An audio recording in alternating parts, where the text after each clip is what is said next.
everybody, let me throw this in real quick. I can tell you right now, there's going to be another video.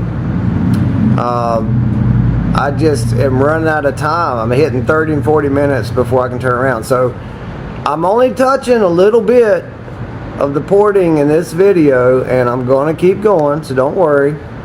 We'll talk about minimum cross-sectional, we'll talk about average, we'll talk about all of that stuff, okay? So hang in there. Go back and watch these videos a couple times. Some of you are asking me questions that are clearly in the video, and that's okay. I mean, it's a lot of information, but watch it again, please. And this video here, I'm scratching the surface. I'm going to make another one until we get all this information out there, because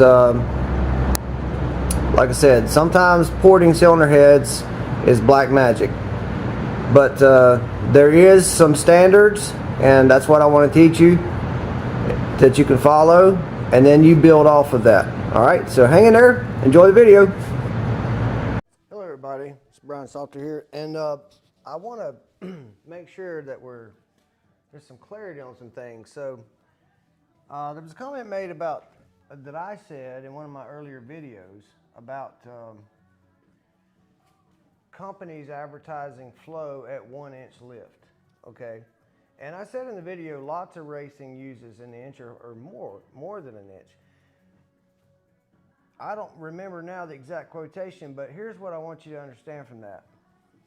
What I mean is the specific racing that uses over 1 inch of lift in their racing engines is not the norm. So when you see a cylinder head advertised online or in a book, if you have no intentions of lifting the valve 1 inch, don't fall for that. And that's what I meant. I'm pretty sure that's what I implied very clearly, but maybe I didn't. I don't know. But when you look at the lift numbers, the 2, 3, and 4, and of course this is going to act crazy on me here. And you start looking at their flow numbers. Okay, you need to know when you build and design the engine, you know, what is your application? What are you going to do with it? You know, are you going to run just a good solid street engine, or are you going to be racing in it anyways? Anyway, you need to figure out in what aspect and how are you going to use the engine. So hopefully, if you're not experienced with this, you have someone that's helping you, and hopefully that person can sift through some of the sales, let's call it, okay? So if I'm such and such head company, okay, and we'll just say we are Super Head, no, we're not going to call it that, Super Cylinder Heads, okay? That's the name of the company, and I've got these numbers, and let's just look at something here. So we've got 100 CFM, we've got 150 CFM, we've got 180 CFM at 300 lift, and at 400 lift we got 200 CFM, and now all of a sudden we've got 275, we've got 295, we got 340, we've got 380, and then at 900 lift we've got 410, and at 1 inch lift we got 450 CFM. All right, what you've got right there is a head that is going to be sadly disappointing for you. If you're a streetcar guy or whatever the case may be, this is where you're going to be, right? Maybe 600, maybe I got streetcars running 700 but lift, but the point is, when you buy the head, this head flows 450 CFM. And that's what you hear. And so now you buy a cylinder head with the thoughts that it's going to flow 450 CFM, when in fact, where you're going to be is at the 295 range or less. and you have just been fooled. You have just been played by the sales pitch of these companies. And so that's what I meant when I said that, and I want to be very clear about that. Why do we flow heads at 1 inch or more, right? Because it's a standardized number that everybody can go by for comparisons. But more importantly than that, I want to know what the port does, okay? You have no idea how much the valve itself affects the flow. The cut, the shape of the valve, the angles of the valve, the stem, the texture, the surface finish, that all plays an effect on the flow of that cylinder head. So I want to know what the port itself does. I've seen flow numbers that when you get to say 500, and all of a sudden now you get to 600 lift and the flow backs up on you. All right? Then you get to 700, then you get to 650 lift and it starts picking up a little bit again. 700 lift is picking up again. But for some reason at 600 it starts backing up. I've seen this more than once. Take the valve out and now you just have a maximum flow of the port. But to understand the port itself, you need to flow it that high, and I get it. But when you're marketing a product, you got people out there, you know, customers, the average person who's not a professional cylinder head guy, that they're going to look at those numbers and they're not going to look at these. And their engine will never see this. But they buy the head thinking that it will flow that much air. And in fact is, what they've got is a big piece of junk. So that's what I meant by it. That's what I intended by it. And I just want to make sure we're clear on that as we go forward. Okay, guys, here goes the rest of the video. Enjoy.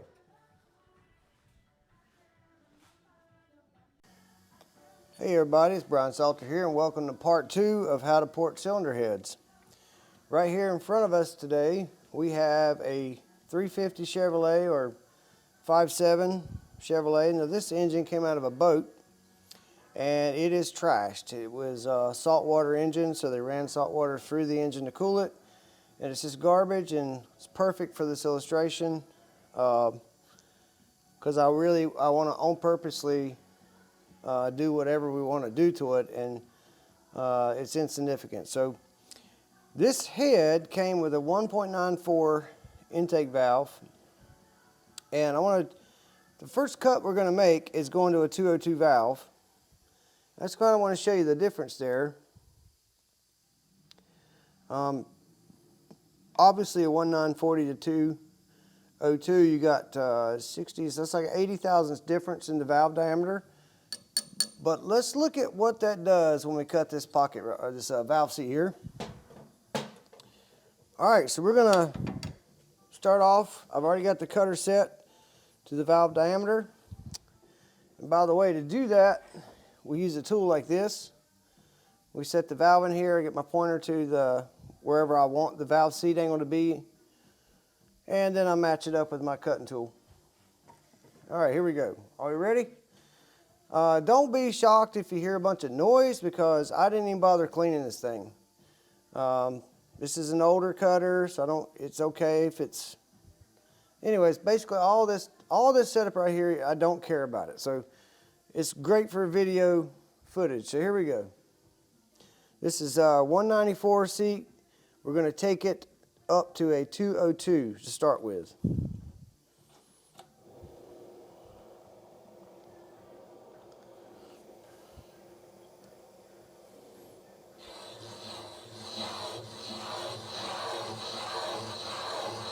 And I'm going to gently feed this down by hand. And once in a while, I'm going to give it some juice here because it's pretty crusty in there.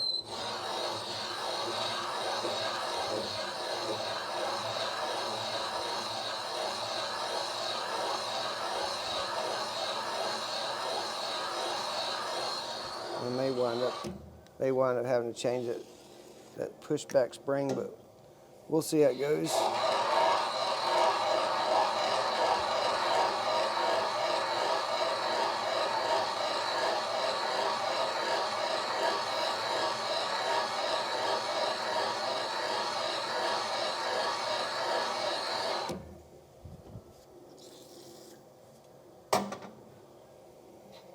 Maybe after today, you'll appreciate your machine shop and head porter a whole lot more.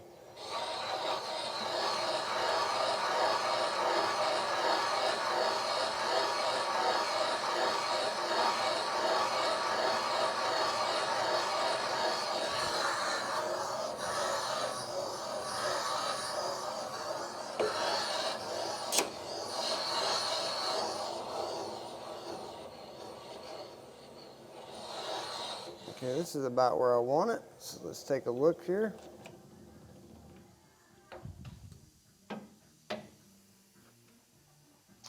Okay. Let's pause it a second because I need to grab the shop vac. Okay, we're back and I've got this seat cut in. I cut it, yeah. Look where we are at 90% here. And let's see, let's take a little photo image here. Yeah, so we just started to put the seat in. The seat right now is right on top. So I'm thinking if a guy wanted to, he could, by the way, y'all, there is some tricks to this right here, okay? But right there, you can see how tall that valve is sitting on top of the seat there. All right.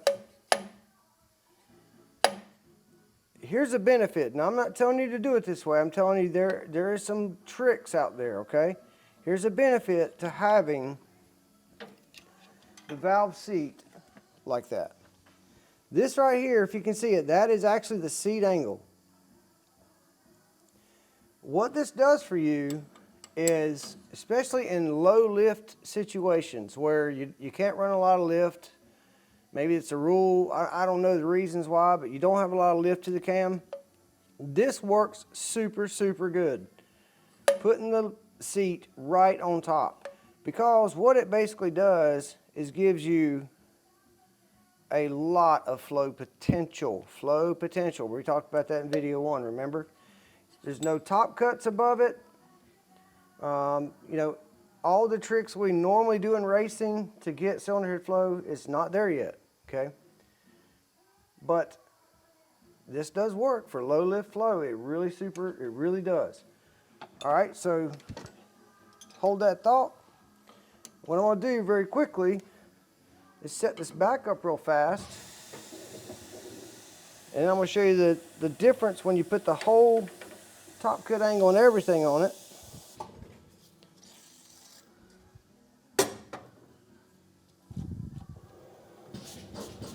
Okay, here we go.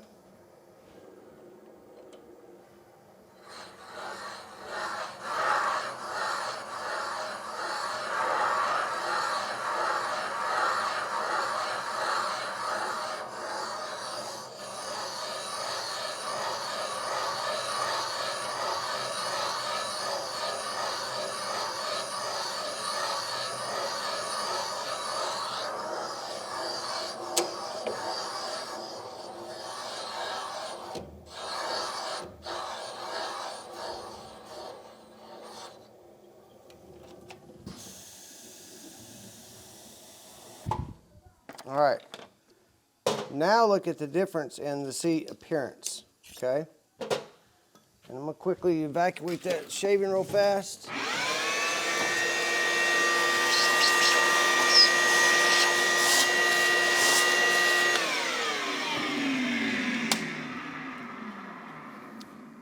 Okay, here we are. Now that is a proper looking seat right there. You got at least 5 angles there. You have your top cut, your seat angle. And you can see the valve is now sitting a little deeper in the hole. Okay? Still really good performance from that, but much deeper. If you sink it much deeper than that, you'll start to hurt it as you go down. Okay, now let's get to this. We just opened this from 194 to 202, and to go 90%, I want you to look at how much I have to take out of this hole. Can you get the camera right down straight on top of that? look at the difference. Look how much metal we have to cut out of this thing. Let's see, I'm gonna set this here. That is 90%. These calipers are set to 90%, and look how much metal I've got to take out of here. Okay?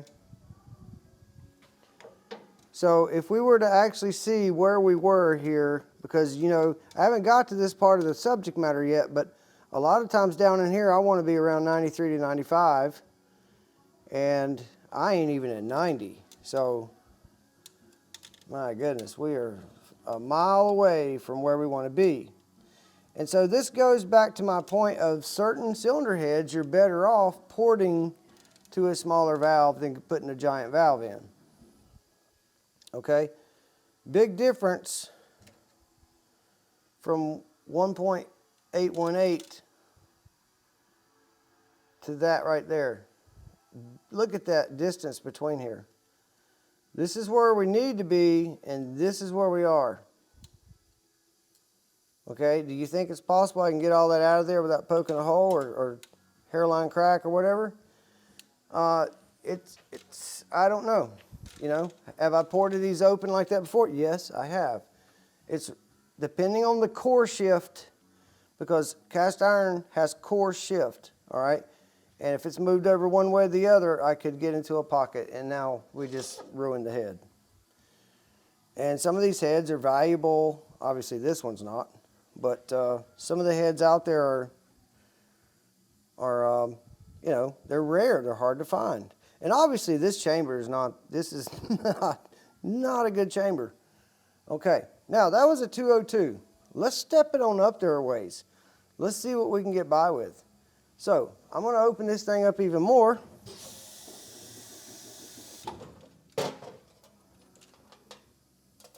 Well, you know what? I'll do that in a second. I'm going to go ahead and port this for you. As if that's going to take, as if that's going to be super fast or something. I'm going to get my hog, okay? And hope I don't have to go with no metal shavings in my eyeball tonight. All right, so we're going to do some work here. Oh, come on there, lock release man. I don't know my own strength. All right. I'm going to start it with this angle here so you can see what I'm doing. And just to give you some kind of idea of how this works. Now, normally what I would do, and I may do this here in a minute, but sometimes I'll put a little light in here. And I will when I get to that extreme. Keep your tool cool. Name of the game, protect your tool. Keep it cool, right? Poet and don't know it. All right, here we go. Let's port this baby. Now, one of the things I do, I hate these right here. You guys have probably seen them. I can't stand them things. But they are good to have. So what I'm going to do is I'm going to port, and I port with my finger underneath it. All right, because your speed control is critical, especially on aluminum. With aluminum can wad up in the cutter. And by the way, if you're ever porting aluminum, keep you a spare piece of cast iron laying around. If aluminum gets in the cutter head, just go over here to the cast iron and start porting on the cast iron, and it will get the aluminum right out. But you got to keep it cool, and with aluminum, slow down. Slow the cutter head down. It'll port much better with that way. All right, here we go.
can start to see we're getting some profile shaped into it now. Let me get my vacuum here.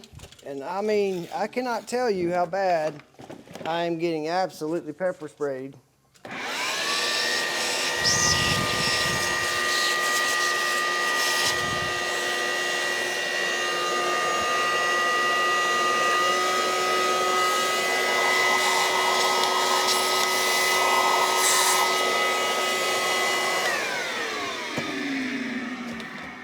You can now see why so many people do not want to do cast iron, because it is so aggravating. Now, I started working the short turn. I don't know how well you can see.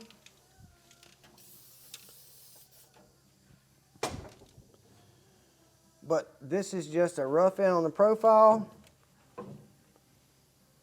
See, it's not starting to get a nice radius to it. And you can see that here's my seat angle. So I'm going to be, right now, I'm still well within my 90%. I have not got there yet. This head, this wall right here is really frustrating, and there is water directly behind it. You have to be super careful. I'm going to go ahead and finish this out real fast, and we'll go from there. And really, guys, I need the head on a separate table, but for the speed of the video, I'm going to do it right here in the machine. And it's not very comfortable doing it this way.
All right, let's take a look there and see where I'm at.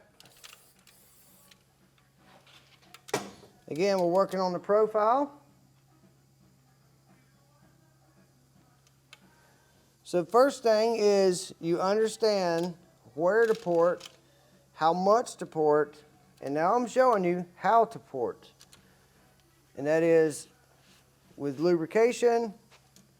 As far as your tool goes, take care of your tools because it has to last you. Proper speed control. I have grinders with these air controls on them for me. You know, I go through these things, oh my gosh. I used to buy really nice ones, but now I buy cheap ones because they don't last. I don't care who makes it. I will blow through one in a year. So it's just no matter how used to I get it, you know, how much physically used to it I get, it does me no good to love the tool because it won't be long, the bearings will be blowed out of it. Okay. Now, I'm going to hit this with a cartridge roll and do a little more blending. And as you can see, it didn't take me long. This is live right in front of you, so you see what's happening here.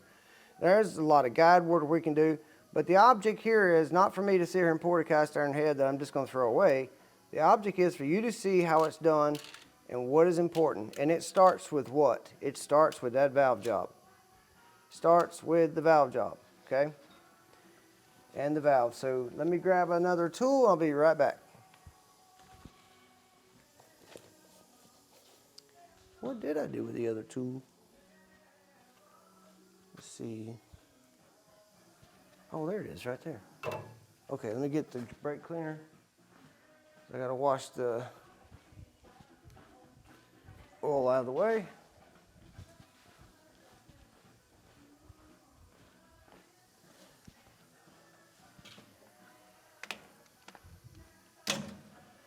you still recording? Okay, so now we're back, and what I'm doing here is I've got some brake clean, and I'm washing the WD-40 out because that will slow down my cartridge roll process. I don't want any lubrication right now.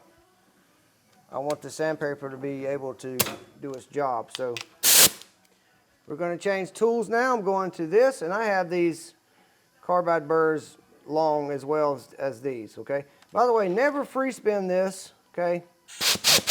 Never free spin that because it's not quite balanced and it will do this and bend your shank in 2 seconds flat. So don't do that. All right, here we go. Oh, by the way, this is 80 grit. So it's a little bit fine for what I'm doing.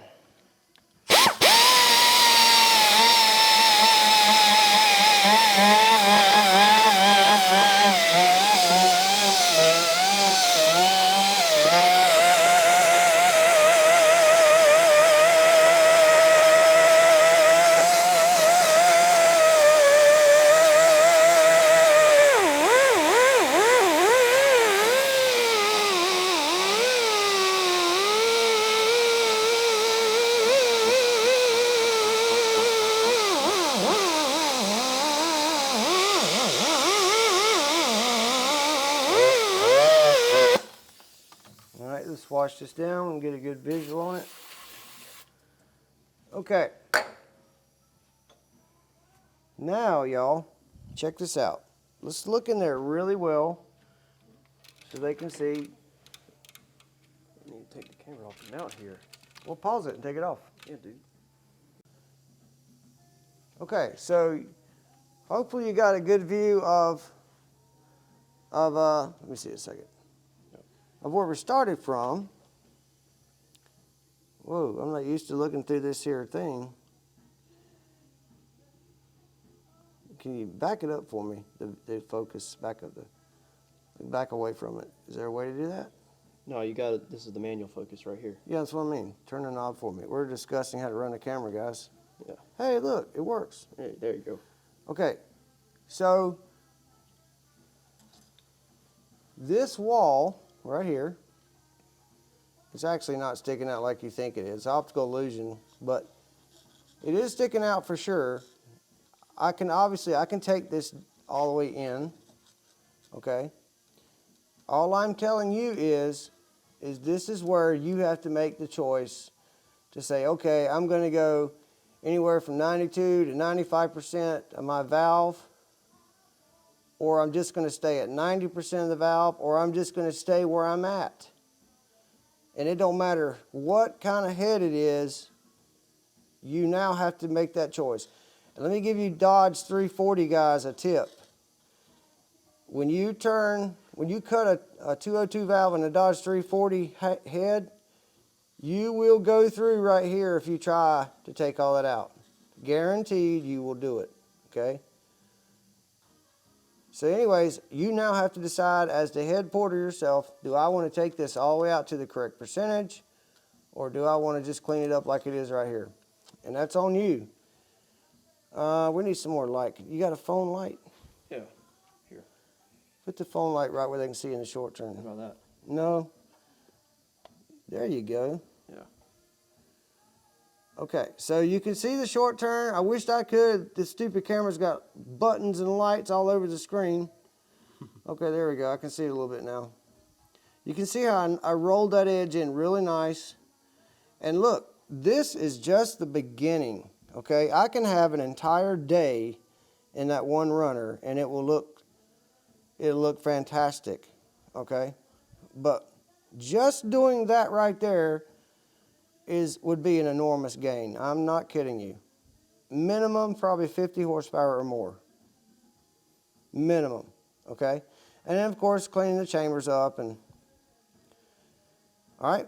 Now, the next thing from here is this bowl area, because there is such a restriction here, and your guide, okay? So your guide boss, this area here, it's just a big fat in the way type of deal. It needs to be gone, you know. And you've seen how we cut that stuff, so you can get a good picture.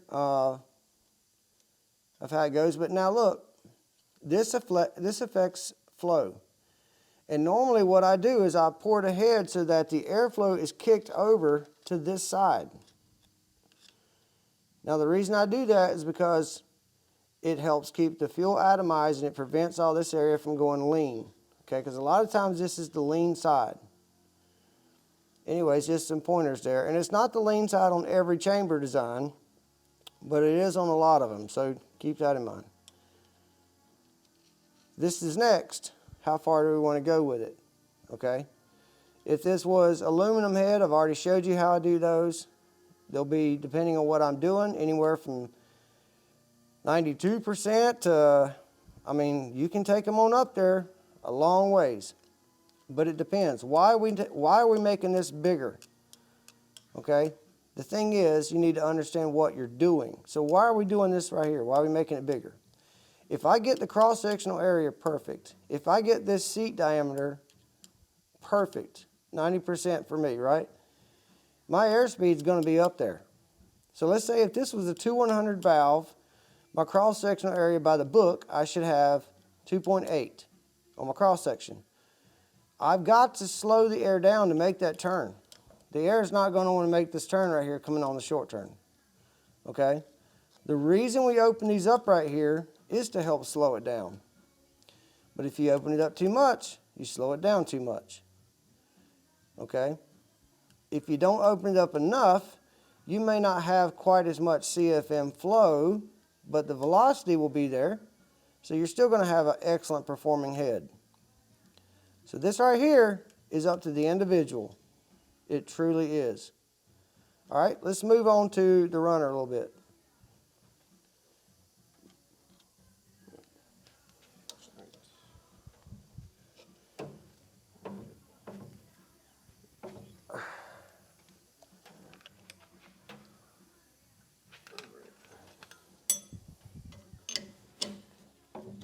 Oh, man, okay. Let me go on and just kind of clean this out a little bit.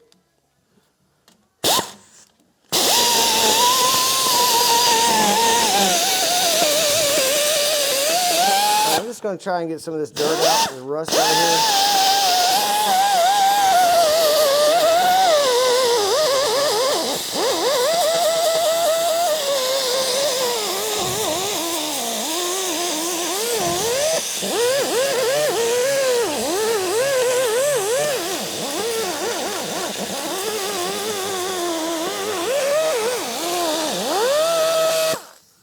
All right, again, folks, we're just trying to clean it up a little bit.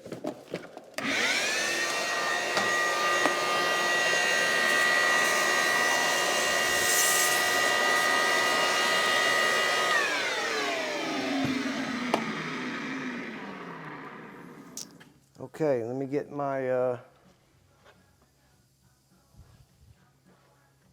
now put the camera down the hole there. All right, guys, as you can see,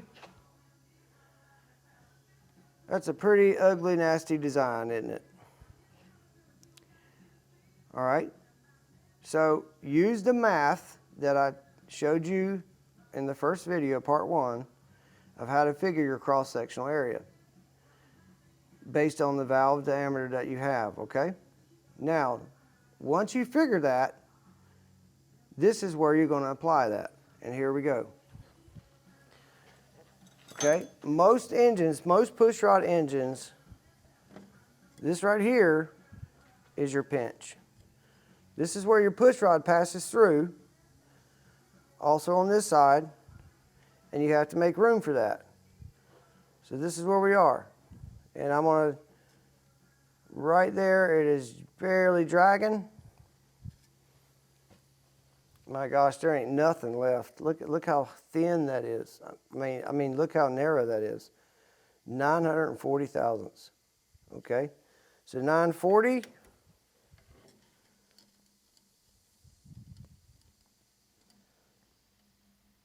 And what I do, I'm just going to tell you, this is how I do it. Everybody can have their own little way.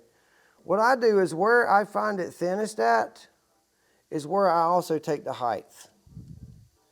That way it's apples for apples, okay? Okay, right there is beautiful. Okay, so we are 940 and 1.845. 940, 1.845. Okay.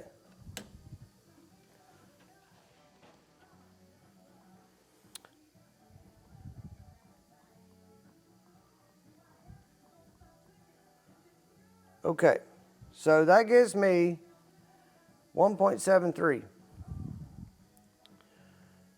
Now, 1.73, and this thing had a 1940 valve in it. Of course, we changed that to a 202. Let's see. Now, we're going to pause a second. Okay, so had to get my calculator here. We had a valve of 1940 in the intake, all right? And I'm going to stay with a 90% rule. So the first thing I had to do was find my flow area. That is part of the seat that's actually flowing through the head. Oh, did I tighten that down again? Dadgummit. Okay, that's part of the seat that's actually flowing. Don't be chasing me with the camera, remember? Now, there's a seat angle, and it's actually flowing at the smallest point here, which would be 90%. Now, 90% of the 1940 is 1.746. Okay, now we changed this to a 202. So 2.02 times 0.9 is 1.818. Okay, so we're 90% here now, and that is our flow area, right? Okay, now we got to find out what we are here at the pinch point. So we're going to take that port area, 1.818, and square it.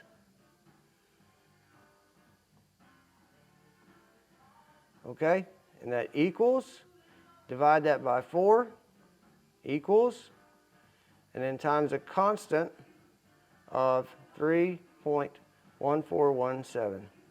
And that means that we need a cross-sectional area of 2.596 square inches. Okay? So, right now, we don't have that. Not even close. So, let's see what we have. And I think I just did it, but I've already forgotten, so forgive me. Here we go. There's the height. I think it was 1.845. Okay. And 940 was the other one. So, times 0.940. Right now, that is our CSA, cross-sectional area. And as you saw, we need to be at 2.596. And guys, look, we're a mile away. A whole mile away from that number.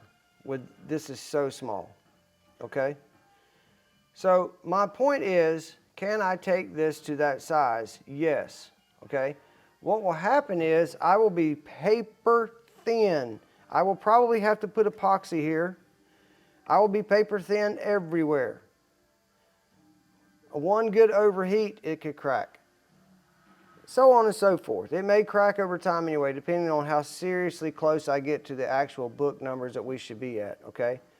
Now, why are we chasing the numbers to be accurate with what we know is proper math for cylinder head flow and valve flow? Because it works. And I'm trying to save you from making bad mistakes. So in this particular head, even though I can get more valve in it, I probably wouldn't put any bigger valve than a 202 in this style 5.7 350 head. There are other 350 heads I'll put 208s in, no problem. 2 100s, 2 125s, but this one right here, I'm going to say if I took this to 90% all the way through and through and maybe opened up this area here a little bit more, I'm going to say that's all she's going to take. It's just not enough metal there to do it, okay? Safely, I mean safely. If it's my own head or if it's for a race head and it is what it is, that's a whole nother story. So, obviously, the next step is for this just to be finished out. And quite frankly, I don't have all day to do a head that's worth nothing. I wanted to show you how we think and why we think the way we do. You'll be seeing me do aluminum heads because that's really what I do, right? Is racing stuff. But I wanted you iron-headed guys to see that it's not that hard. Go down to Fastenal and get you some good carbide cutters, okay? Various shapes and sizes. Use, a light oil on them. Keep your cutter, don't spin at 10,000 RPMs, all right? And practice. And keep in mind that these tools right here are dirt cheap, okay? Oh, remember I talked about magnetism with the weld? You guys need to watch that video on the guy that had to spend 40,000 twice because he welded, the whole deal. Anyway, look at that, it's magnetized. Anyways, these tools are cheap and they will help you do a good job. They'll keep you in check. They'll keep you from getting crazy. All right, maintain 90% here, anywhere from 90 to 95 and down in the bowl in that kind of area. And your CSA. I've showed you how to figure the cross-sectional area based off of actual port flow, port flow is 90% of the valve diameter. And then that 90% is squared. And then you divide that by 4. And then you multiply that times 3.1417. And that gives you the cross-sectional area that you should have. And that's how we port, and that's why we port. And then the next step is taking this and putting it on a flow bench. And working it, changing valve angles, doing different things, working on the chamber. There's a lot of chamber work. You've heard me say in the past, very few guys in the world know how to design a chamber from scratch. Now that's changed a lot from when I first started because everybody's able to see what the greatest in the world did, okay? And it's easy to copy that, but to design a chamber from scratch and actually have that chamber make power, it's difficult, it takes a lot of time. But testing is the key. So that's where I apply these rules. Now you've seen it with your own eyes, and you can email me questions or whatever in the comments. I'll do my best to answer them. And anyways, happy porting. And we'll be following up with other things, but I'm getting ready to get on a plane. And thought I'd knock this out before I left. So, guys, take care. Have a great weekend.